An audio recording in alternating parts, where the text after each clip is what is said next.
Okay. Hi. Hello, Can you tell us who you are? my name is Joe. I am the head coach and owner of Manly Beach Running Club and Nia's dad. And I am a long distance runner sponsored by North Face and a bit of a crazy sports fanatic. And how long did you smoke for? I smoked for about 6 years, maybe a little bit less than that. So from 19 years old until I was 25. And yeah, I wish I'd smoked a bit less. And how old are you now? I am 37, 38 in October. And when did you become aware of the impact that smoking might be having on your health? Look, I think I knew scientifically what was happening to me. I knew that it was bad for my health. I knew that it wasn't very good for me. But I was starting to feel around sort of 23, 24 years old after I've been smoking for almost 5 years. I started to feel like I was trapped in my own body in a bit of a physical prison and feeling like my lungs weren't working very well. I couldn't run around or get involved in the sport in the same way I used to. And I basically felt very trapped and very unhealthy and a bit sick. And so why did you quit? I quit for several reasons. I had a failed relationship at the time, split up from my ex-girlfriend. Things hadn't worked out and I wanted to make some changes in my life. And the other reason I quit, I think, was because I wanted to have more control of my life and do the things the things that I really enjoy. So, like running, playing football, swimming, cycling, and really getting back to the things that made me happy when I was younger. So when you quit, were you just smoking, or what was kind of your lifestyle when you were... Wasn't just cigarettes, unfortunately. It was also a lot of drinking, a lot of partying and going out, lots of late nights, not eating very healthy, and generally just a lifestyle that wasn't a very happy lifestyle. I think I had a very stressful job. I was working in a career that was highly pressurized, sales and in offices, working with people that were probably a little bit toxic as well. Some amazing people, but some not so amazing. And my lifestyle was very different to my lifestyle now. And so in amongst all that, how would you say smoking impacted your life and those close to you? I think smoking made my life harder. It made my problems bigger. It made me feel like I wasn't able to overcome my problems. It made me lethargic, tired, very kind of clouded, and just feeling very stuck in a prison of my own making. So I don't think that cigarettes helped my situation, and obviously took a lot of money as well. So cigarettes definitely made things much harder for me in that situation. And so in terms of your relationship with your family and your girlfriend, and did it have an impact there? Yeah, I think I wasn't the best version of myself. I think I was quite a miserable version of Joe.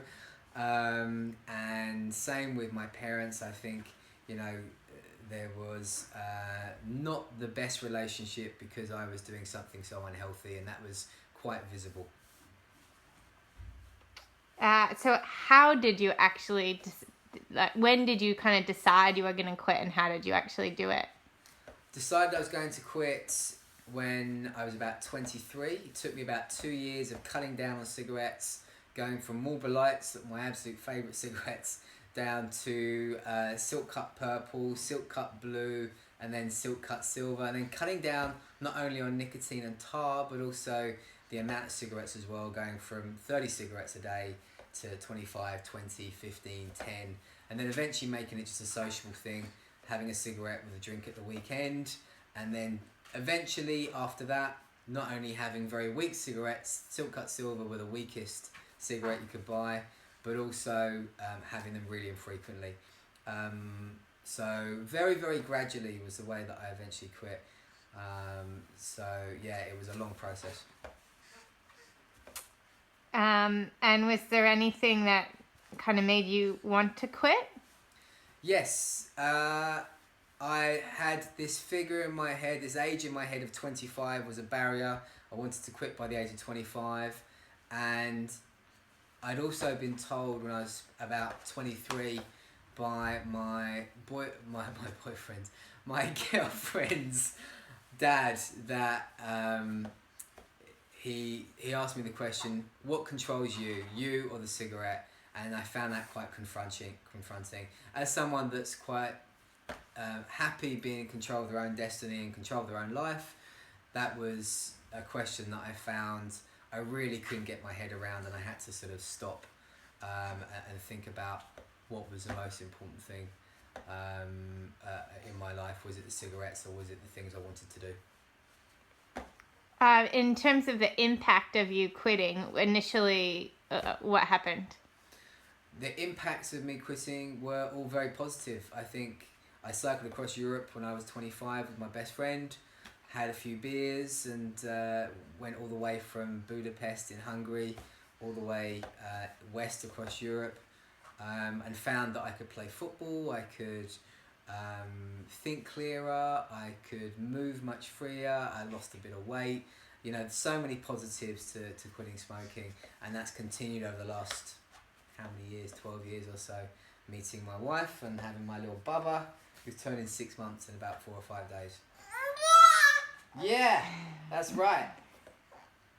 What will be the long-term benefits of quitting? And what, because of that, what have you managed to achieve?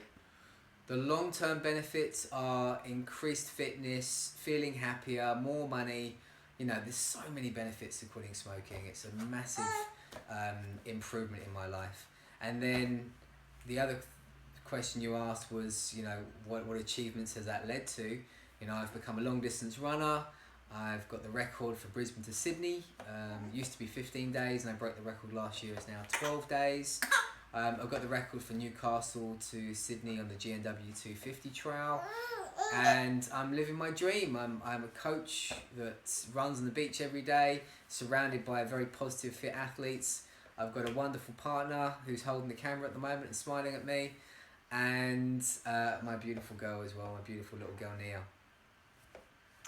And how does it feel to have quit?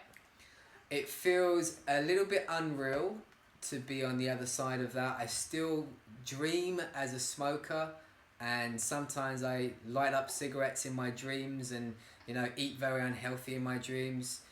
But my day-to-day life is very disciplined, and such a massive change from where I was in my 20s. So it feels, to me, the way we're supposed to feel. This is how our bodies are supposed to feel on a daily basis, and this is how we're supposed to live, with more happiness and more health, and feeling clear and content and free. And so what would you say is next on your journey? Next on my journey, I love inspiring people. I'm empowered and inspired by positive people around me. So I want to try and do that to as many people as I can, and help other people get out of what I saw as a prison at the time of being a smoker. And so I want to be a running coach that helps more people get into running and get fit and get healthy. And, you know, I've got a few long runs that I want to do on my bucket list, including a run through Europe from Canterbury to Rome, which is called the Via Francigena. I want to be the fastest ever pilgrim in history to go from Canterbury Cathedral to the Vatican in Rome. So I've got a few crazy things I want to do yet. So, wow, that sounds great. You're looking at your child now, which is a version of your younger self. Mm-hmm. What would you say to your younger self about smoking? It doesn't work. It doesn't get you what you think it's going to get you. It doesn't make you happy. It doesn't make you more popular. It does just put you in this state of treading water and not making progress in your life. And it's not, in my opinion, the path to happiness. And I'm sure other ex-smokers, including some of my friends, will agree that the way to be happy is to be healthy, have healthy routines, healthy structure in your life, and healthy relationships as well. Great. Thanks so much. Thanks, Em.